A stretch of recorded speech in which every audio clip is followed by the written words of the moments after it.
Om Namo Bhagavate Vasudevaya.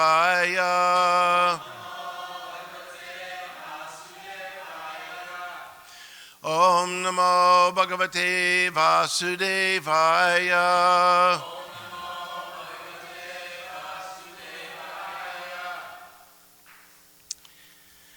Let's see, I was told we're in Canto 3, Chapter 8.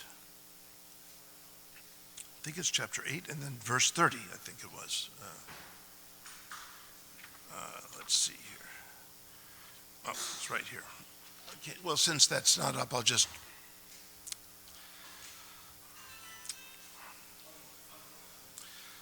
Chara charoko Bhagavan Mahidram Ahindra Bandhum Salila Pagad Bhagudham. I should have my reading glasses here.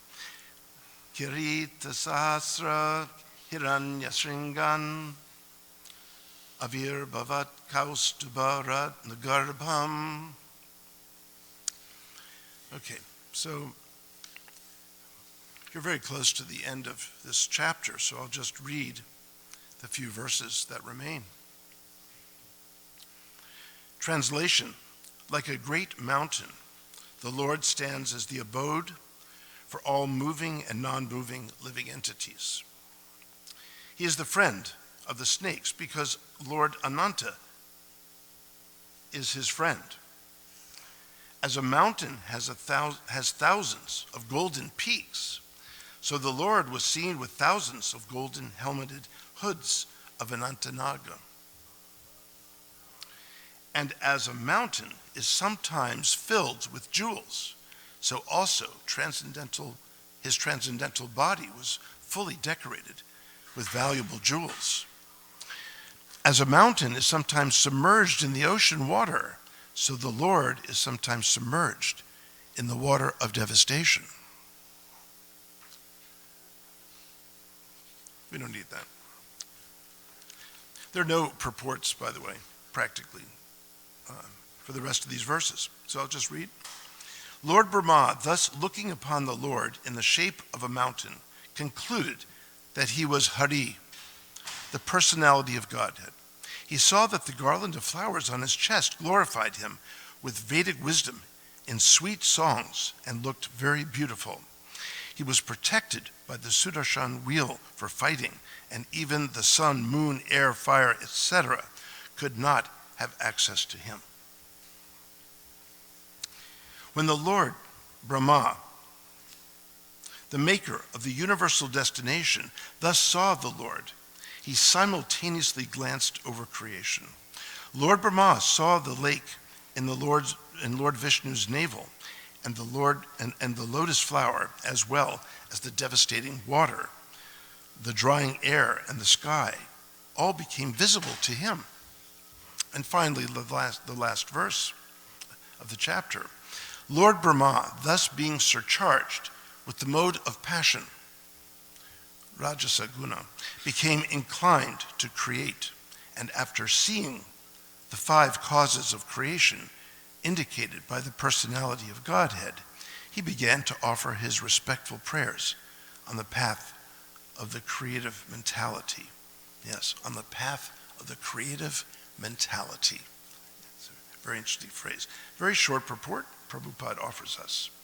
Even if one is in the material mode of passion, to create something in the world, he has to take shelter of the Supreme for the necessary energy. That is the path of the successful termination of any attempt. Such a short purport, but it is loaded. To create something in the world, he has to take shelter of the Supreme for the necessary energy.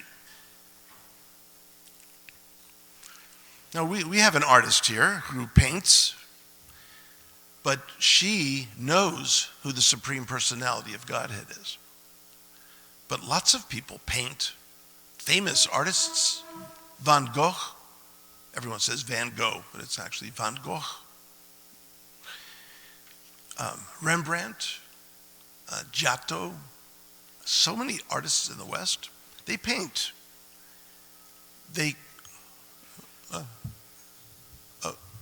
I'm getting some sign language here, which I don't know. Like this? Oh, loud. That's so loud. I don't like to hear my own voice. Okay, if you insist, Archita. So, Johann Sebastian Bach, however, said there can be no true music without the grace of God. And he was one of the greatest in the West.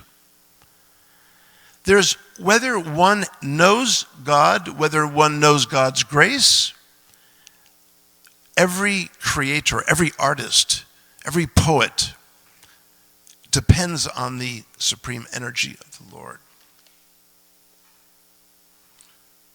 Necessary energy, Prabhupada says.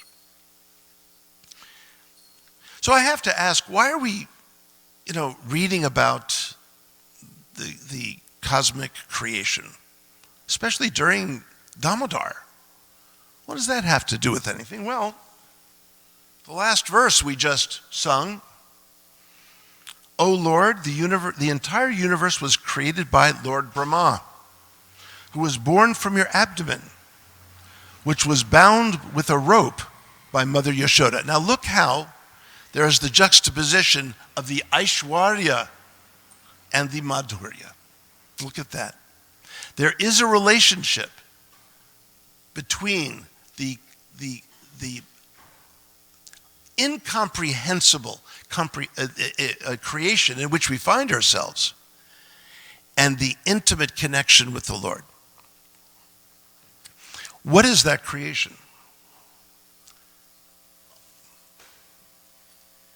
I came a little prepared, despite the fact that I was at Loyola Marymount University last night, quite late, giving a lecture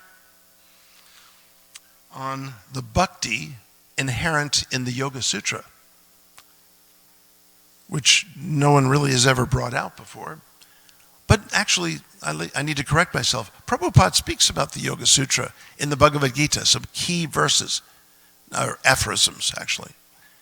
It's amazing. But he gives us just a little seed, and I'm like trying to grow this plant of the Yoga Sutra's bhakti. That will be coming out with Yale University Press whenever I happen to get it done. It's going to take a while. Listen to what's stated in the Bhakti Sutra regarding this question of the Aishwarya and the Madhurya. The appreciation of who Krishna is cosmologically, cosmogenically. Why should we be concerned about that? Well, of course, we have this example that same Lord who created all the heavens and the earth and all the whole cosmic manifestation was tied up by Mother Yashoda. Okay, now how amazing is that? There are a few aphorisms in the Bhakti Sutra which asks this question. There is especially among all the examples of bhakti, the extraordinary instance of the cowherd maidens who reside in Vraja. They are the Vraja Gopikas. There, even with regard to the exalted state of their beloved, in other words, the Aishwarya, the Vraja Gopika's knowledge of it may not have been remembered. In this, there is no contradiction. In other words, how is it that the gopis don't really know who Krishna is? Being entirely without this knowledge of their beloved's exalted state, the Vraja Gopikas would be like ordinary paramours. In other words, what's that? No, Bhakti Sutra. Yeah. No, Yoga Sutra doesn't get this good. Yeah. But it gets good in its own way. So this is the Bhakti Sutra. Sorry, didn't make that clear. So the concern is, how can the gopis, the Vraja Gopikas, forget about the Lord's magnificent powers and energies and cosmogenic powers. But the Bhakti Sutra insists that they never forgot it, but they may not recall it in certain instances. I'm going to solve this problem for all of you, okay? So you don't have to go away wondering, what is Garuda talking about here, okay? I'm really going to work on this for you, okay? The next text says, there is certainly no happiness for a lover who is without the knowledge of the state of happiness of the beloved. Now, this is an extraordinary statement. This is what we're all about. We are engaged in a process of being transferred from an intrinsically egocentric orientation to life to a divine orientation to life. We are purifying ourselves so we can appreciate the divine intimately and in all of his extraordinary manifestations. And surely this chapter is doing just that. We are here to appreciate something of the cosmic manifestation.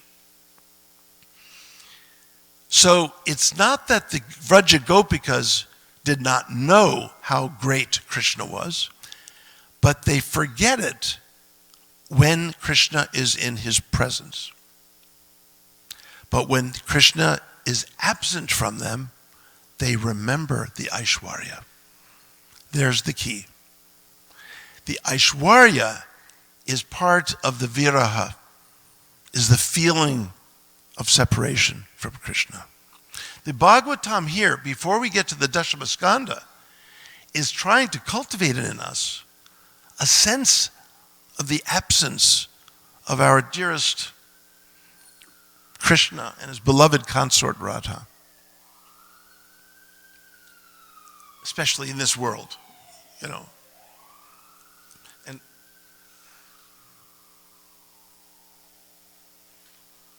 I just happen to have my translation of the Rasa Panchadhyayi, in which the Vraja Gopikas, when they are with Krishna, they don't invoke the magnificent cosmology, the cosmogony. But in the Gopi Gita, the famous middle chapter of the Rasa Panchadhyayi, when Krishna is absent from the gopis, they remember Krishna's magnificent, creative potency. One verse says, your lotus feet fulfill the desires of all who humbly submit to them. Worshipped by the one born from the lotus flower, they are the ornament of the earth. So you see, Lord Brahma comes up even in the prayers of the Vraja Gopikas to Krishna, who is absent. They are to be meditated upon during times of distress, for they grant the highest satisfaction. Govinda. Govinda. Yes, very good. During the day, when you go off to the forest, we cannot see you. The smallest fraction of a moment seems like 1,000 years, thousands of years. When we eagerly behold again your beautiful face with curling locks of hair, it seems the Creator was mindless, making eyelids to cover our eyes. So first they're appreciating Lord Brahma, and now they're practically cursing him for creating eyelids. That nanosecond of that's interrupting my vision of the most supremely beautiful divine object ever, right? But that's interesting because in the next chapter, the Vraja Gopikas are all sitting around Krishna. He returns. And one of the gopis uses her eyelids and closes them. Now, why would she do that? Any ideas? Why would, around the gopis, Krishna's right there And just after cursing the Creator for creating eyelids that disrupt the continuous vision on their divine beloved, in the next chapter, there's one gopi who has it in her mind to just close her eyes. Why? Any ideas? Yeah? Yes. Yes, that's right. She's feeling Krishna's presence more with her eyes closed. How?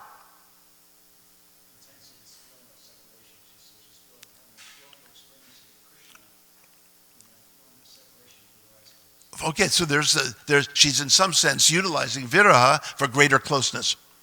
So vipralamba, which means, ironically, the attainment of distance. So sambhoga is precipitated by vipralamba seva. But she does so, she goes inside and meditates on Krishna in the heart and embraces him there. Why? Because all the other gopis were around and she didn't want to share him. So she embraces him within her heart. So this was, I think, utilizing the Creator's arrangement of the eyelids. She could feel Krishna's presence more within her heart than even when he is sitting in front. But while, and this is my point, my main point is that while Krishna is absent, we contemplate Krishna's magnificence. And that's what this chapter is about. If you want to know how magnificent is, I've done some mathematics for all of you. Okay?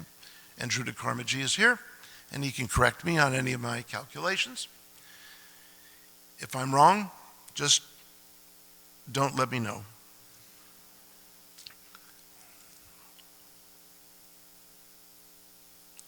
Okay, I want to, since the exercise here is to feel Krishna's absence and his magnificence and his Aishwarya, so as to create a greater desire for his presence, I'm trying to do this for all of you, okay? This is my last day here, and I'm trying to serve all of you, okay? So give me a chance, okay?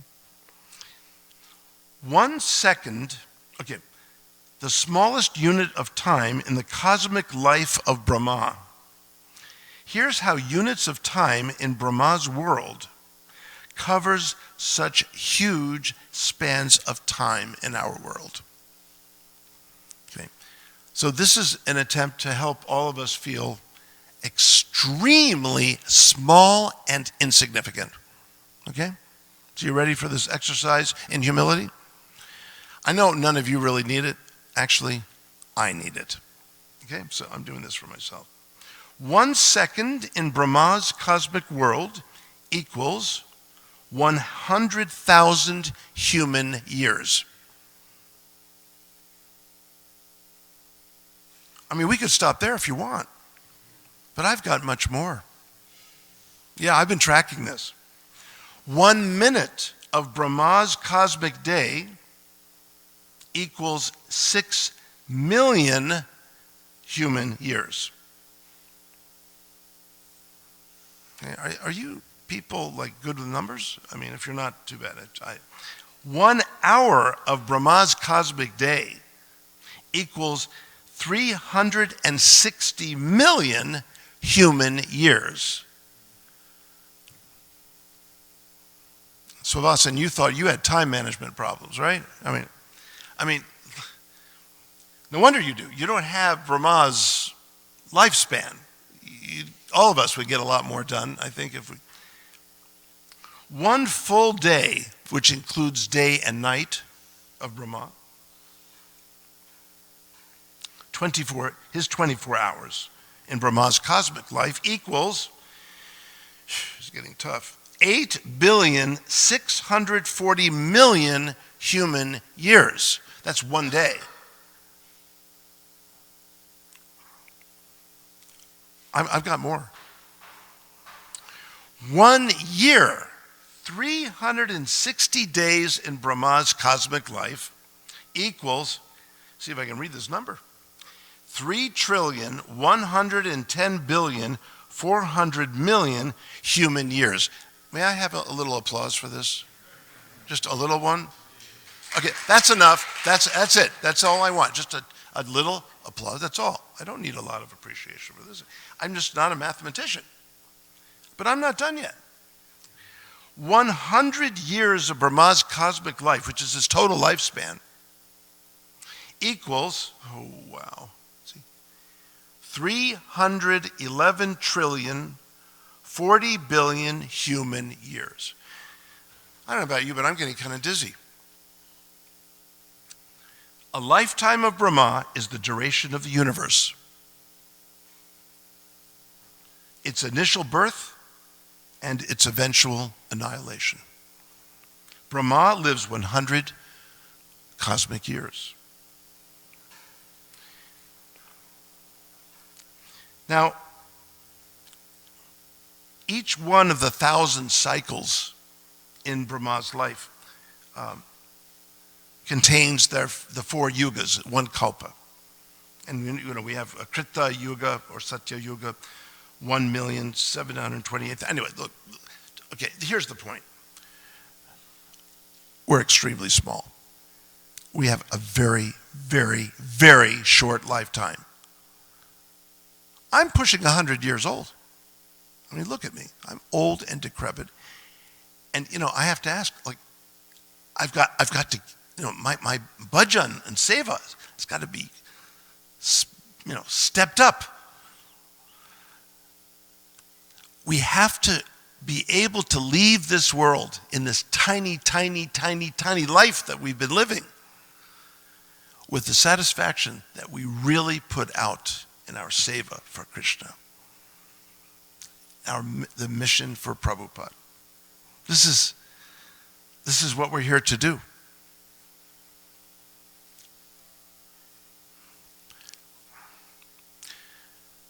Now, just a few words, and then I'll open up for discussion. We're not going to go 3.5 hours that I did on Sunday. Earlier in this chapter, Brahma is said to have looked around in the cosmic space.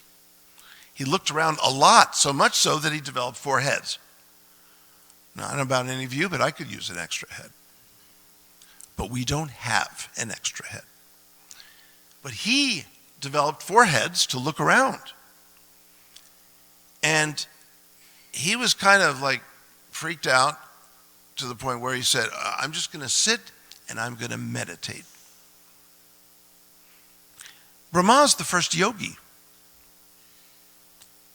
I'm not sure most yogis even know that. At least modern yogis, they don't know that. Brahma sat and meditated. He went into a state of samadhi. This, of course, needs to be mentioned in a Yoga Sutra that is seen with the Bhakti Vilochana, the eye of bhakti. Brahma meditated, and what did he come out with? Right? You've all read this, right? The Brahma Samhita. And if any of you have read, of course all of you have read, the Brahma Samhita, it is some of the most beautiful, extraordinary poetry. It's beautiful. Now, if this is what happens when you come out of samadhi, I want some of that. Especially since I do write and I could really use the help.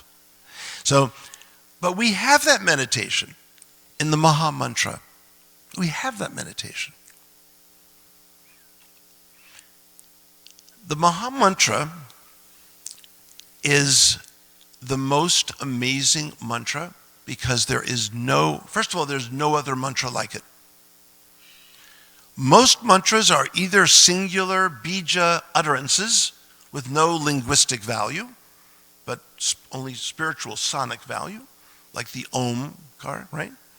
Which is actually pronounced Om, okay? When you really pronounce it.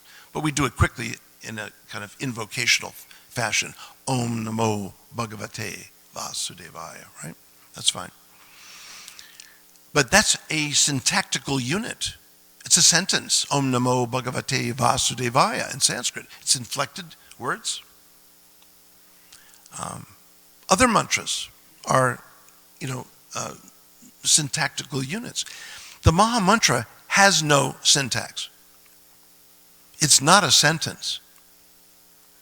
And it's not mere utterance of divine sounds. It's the divine names of the supreme feminine and supreme masculine divinity.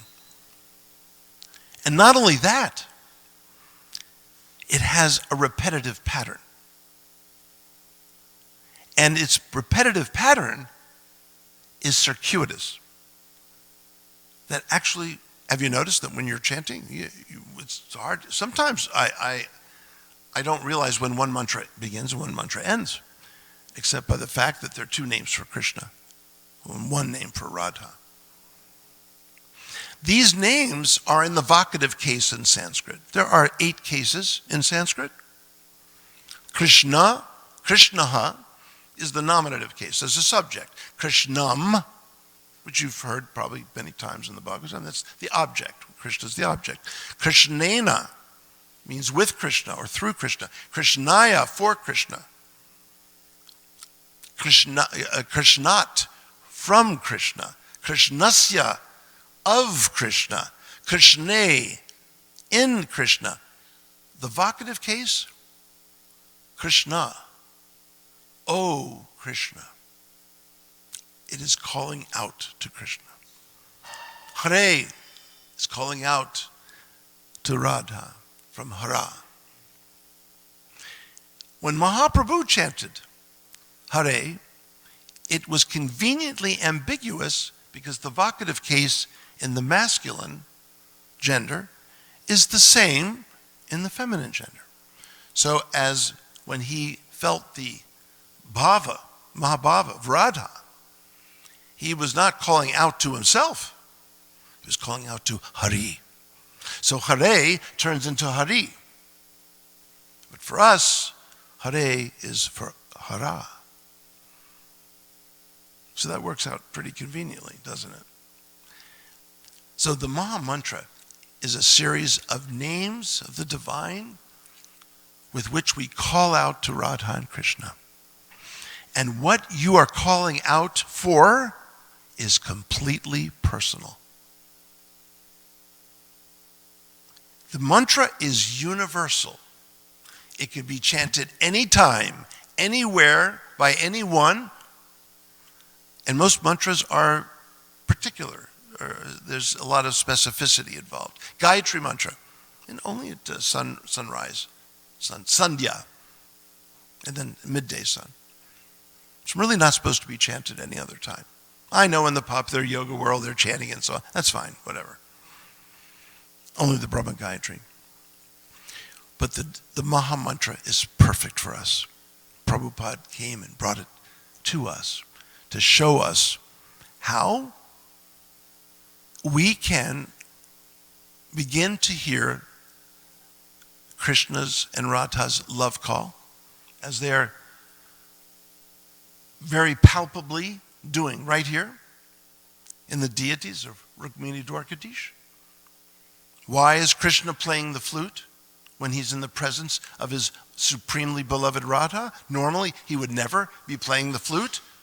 So the reason he plays the flute is to make sure she is around. But they are both facing us. This is the outward gaze of divinity to call us to their divine hearts. We are so fortunate that Prabhupada told us how we can return that love call with the Maha Mantra. How about that? It's a beautiful process. I think that's why we're still here.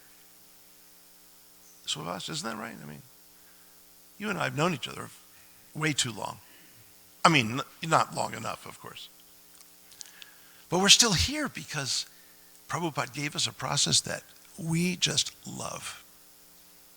And it's so important that each of us practice, of course, the regular sadhana practices, but make sure that you always connect with a part of the process that you especially love, that reliably can always lift you up.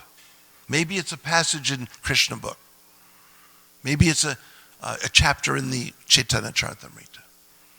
Maybe it's a particular bhajan. Maybe it's a particular art form. Whatever it is, make sure that you stay in love with Krishna Bhakti. So I think that's what this chapter is about. To make us miss our beautiful Lords, and yet to make us realize that we have such riches, such wealth right in front of us. Okay, well, I'll just stop, and perhaps some of you can correct anything that I said that was totally erroneous. So any thoughts, contributions? Yes? This concept of Boga and Samboga, separation and union, is like blowing mind. It blows mind. The concept of which? Boga, Samboga, union and separation. No, Samboga and Boga, same thing. Samboga and Vipralamba. Vipralamba. Yes, sorry. okay. Samboga and Vipralamba. Boga and Samboga. Samboga just simply means more boga. Yeah. Okay. So, when you were mentioning about the blinking of the eyes, and one gopi, in the next verse you said she's blinking her eye, is to actually internalize and try to see more deeper Krishna while he's physically present right in front of her. Yeah. So one thought came to my mind that the Ratha Yatra, when all the gopis went, the whole Vrindavan went to Kurukshetra, interesting to see that Krishna also is physically there. They kind of rejected him in the sense, we don't want to see you in this way. We don't want to see you in this opulent, royal. We want you back in Vrindavan. Mm-hmm. So the point that I'm bringing is that it's the same Krishna. And even Prabhupada mentions, why do you people differentiate between Krishna Arjuna in the Battle of Kurukshetra, killing demons, and Krishna Vrindavan? So the reason I'm mentioning this is like maybe you can say something more, that still there is the sweetness and the Aishvarya are different, and every devotee wants to see him in a particular way that he feels his bhav. Yes. Like the case of Gopal Kumara, who was traveling to the whole universe. Maybe you can speak more about that? Yeah, beautiful. I wish I had thought of that example, actually, because the very fact that the gopis were being rejecting of Krishna in that more Aishwarya, see, they were personally present with him. That they can only take as a Vraja, a Vraja Krishna. So even when when Krishna was personally present, they can't relate to that. You know, it just was totally incompatible rasa-wise. So that really demonstrates what was going on in the Gopi Gita. Now, in his absence, they may remember his wonderful, glorious Aishwarya Leelas and so on. But when he's present, they don't want anything to do with that. Look, even in human relationships, once a long time ago, I was teaching at Duke University, and my son came up to my room and said he's bored. And I said, why aren't you in school? And he said, today was the teacher meeting day. So I said, well, I'm going to school to teach. He said, well, can I come with you? You want to come see me teach? He said, yeah. Well, okay. So I brought him down. There were about 50 kids in the class. We walked. It was a long walk on that campus, and he was sitting way in the back. And he was like a teenager. He was in high school, yeah. So he sat way in the back, and I was working with the students. I gave part lecture, then they were showing me their papers, and they finally all went out, and the classroom was empty. And I said, okay, time to go. So we're walking back to the car, and he keeps looking at me weird, you know. I said, there's something wrong? He said, I can't believe what happened back there. I'm thinking, the students are they're smoking dope under the desks, or what did he see that I didn't see? And no, he said, no, I just can't believe what I saw. I said, what did you see? He said, all those kids think you are so smart when I know you're really very stupid. Anyway, he could not handle that. He's never seen me. I'm just dumb at home. I'm not smart at home. I'm dumb. So even in human relationships, even my wife once, and she's heard me lecture, at the Smithsonian, at this place. I gave a lecture at some church in Norfolk on Jewish mysticism, and I invoked some bhakti and brought it into the... Anyway, she said, how did you know all that? I said, what do you mean, how did I know all that? What do you think I've been doing for the last 20 years? Getting my degrees and so on.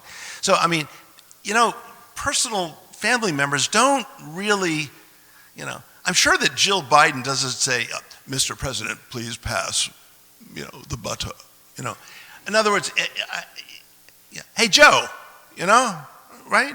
I don't know them, okay, but it just makes sense. Intimacy takes priority over formality, period, even in our relationships here. So, it's good. Yeah, Archita. Thank you for a brief but sweet and deep delivery.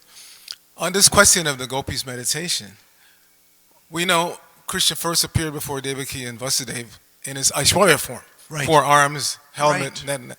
So we could understand if they go through that, they see him in the Aishwarya form, then they think of him as the baby Krishna that left for Gokul. But when did the Gopis get a chance to see Krishna in his Aishwarya form? Everybody in Vrindavan is born with, baby Krishna, meditating on baby Krishna. Where did they get that from? That's a very good question. That's part of what the Bhakti Sutra said, that ordinary paramours don't know their beloveds. But Krishna's beloveds know who he is fully. But they like to forget about the formal aspect. But how they know all that, well, we do know that they were, Vedic scholars in their past lives. Bless you, Govinda. Okay, there we go. It's a season of sneezing. That's also Kartik, yeah. So, but they were Vedic, I think even yogis. They were also perhaps also great yogis. So they had this previous knowledge. Is my only response. But otherwise, it's a really good question because, like you said, when they went to Kurukshetra, they don't want to see all that. They don't. Just like my son didn't want to see me in the university, getting all this respect as the big professor, and so on. I know it's hard for all of you to even see me that way. It's all right. I love you anyway. Yeah. So anyway, the idea is that, it really is interesting. But the important point is that they knew Krishna inside and out. They knew Krishna outside this Aishwarya context. And it's only when they feel separated from him and they long for him that they invoke the likes of Lord Brahma and cosmic and Aishwarya kinds of situations. Never when they're with him. Like when they meet with him after he disappears. So it's Aishwarya Bhava is something that Prabhupada wants us to meditate on. So, and the Bhagavatam wants us to meditate on. That's why it's in the 3rd canto. And that's why we should be longing to find out eventually what's in the Dashamaskanda. And of course, this whole month is about Dashamaskanda, the month of Damodar. So, yeah. Any other comments or let's go here and then we'll go there. Yeah. Yeah. Thank you so much, Prabhu. Prabhu, my understanding was Aishwarya Bhav is only manifest in Dwarka or Vaikuntha, and it has no place in Vraja or Vrindavan, right? Because Krishna's Yogmaya potency completely deludes everyone. So is that true even when Krishna is absent from there? Because I thought Aishwarya is only for Vaikuntha and Dwarka, at least. I think you're correct, but that doesn't preclude the idea that the gopis know about his distracting affairs in other places. So you're right, but they're aware of it. That's the point. They know Krishna fully. They just don't want to deal with the business of God, the cosmological stuff, the cosmogenic stuff. They want to deal with him intimately. Something like my son, he just wants to romp around. He doesn't want to hear any of that stuff. It just didn't compute.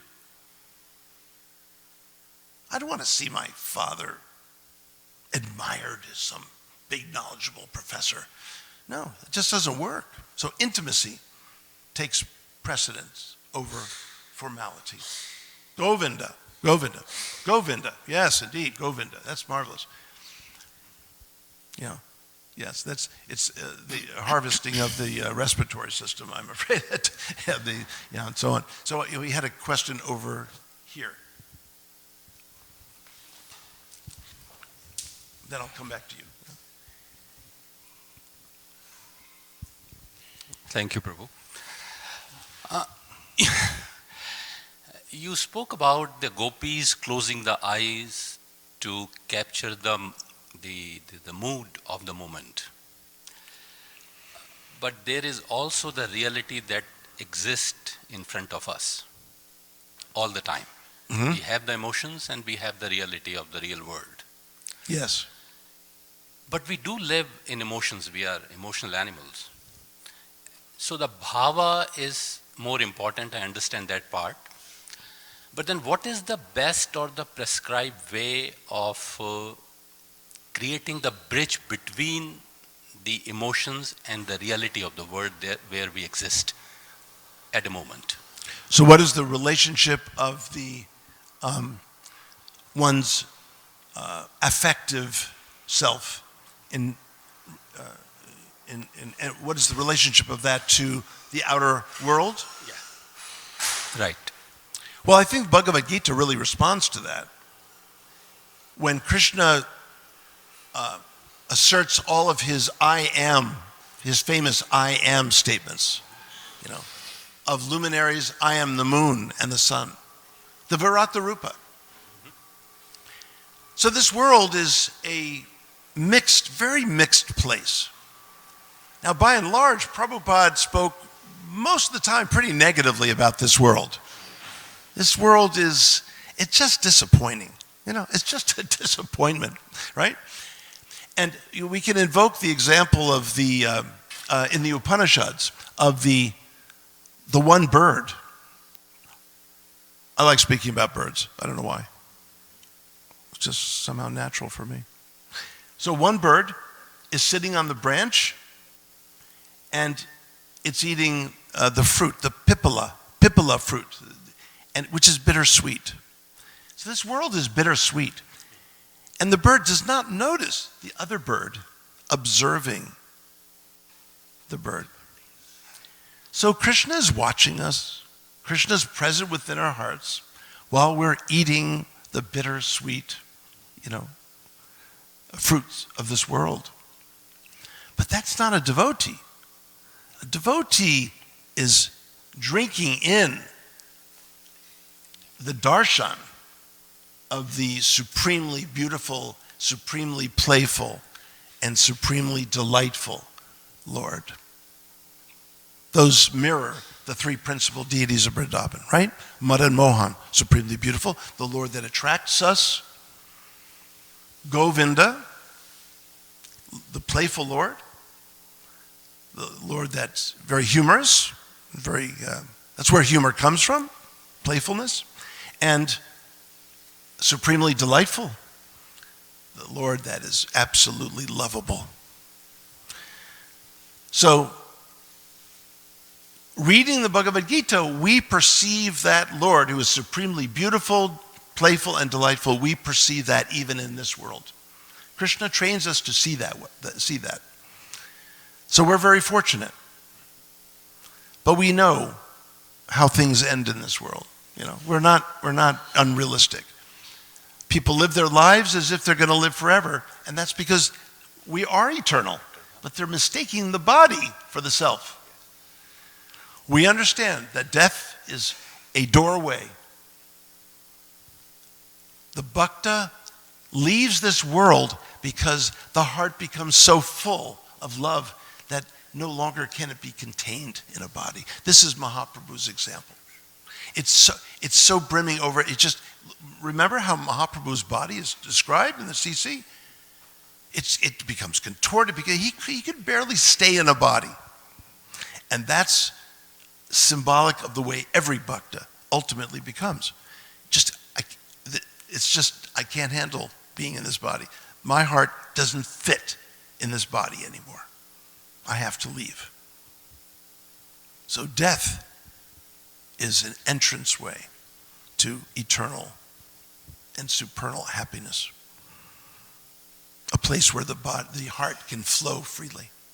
So, Thank you, Prabhu. so we're realistic. We're fortunate that way. Yeah, Archita? Did you want to? Yeah. Part of the answer to the gopis' knowledge is that they heard, just like we're hearing. You know, Vrindavan is not separate from, let's say, even the rest of India. It's part of the Vedic culture.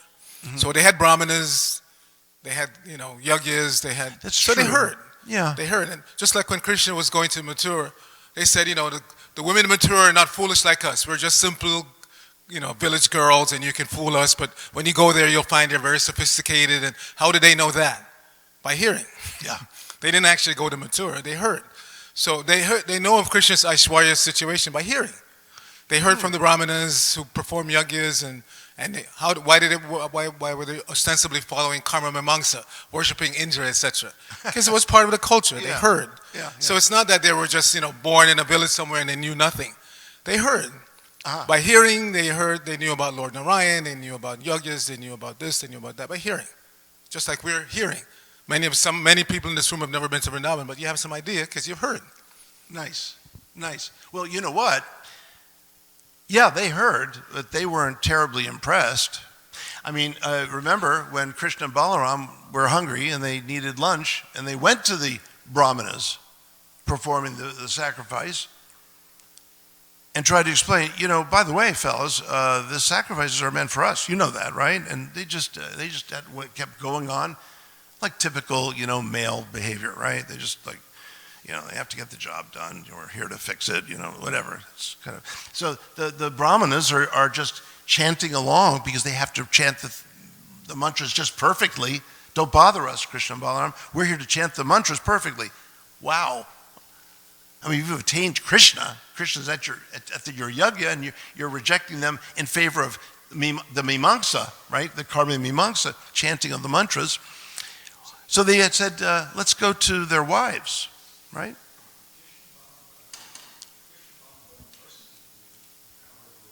Oh, did they send someone? Oh, they sent someone. They didn't go. Okay, well, I have to recall that. Okay, it's been a while. Yeah, but whether they went or whether they sent someone, I think it was explained to them that the offerings are really meant for the divine who's here. But they did not care.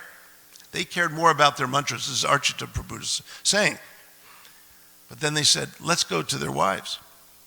So the wives knew, the gopis knew about, the Aishwarya elements. But they, just as long as Krishna and Balaram are there, they don't care about the Aishwarya elements. But then they do remember them because they heard. I like that, Archita. Thank you. So I think we're, well beyond our, Archita said on Sunday, time is eternal. Well, you know what? Today it's not. Okay? So he's trouble, Swavas. I'm telling you, I'll never ask his advice on a Sunday feast, that's for sure. Thank you very much. It was great seeing you all. I'll be around all today. That's a threat, and an offer. Thank you so much. Hare Krishna.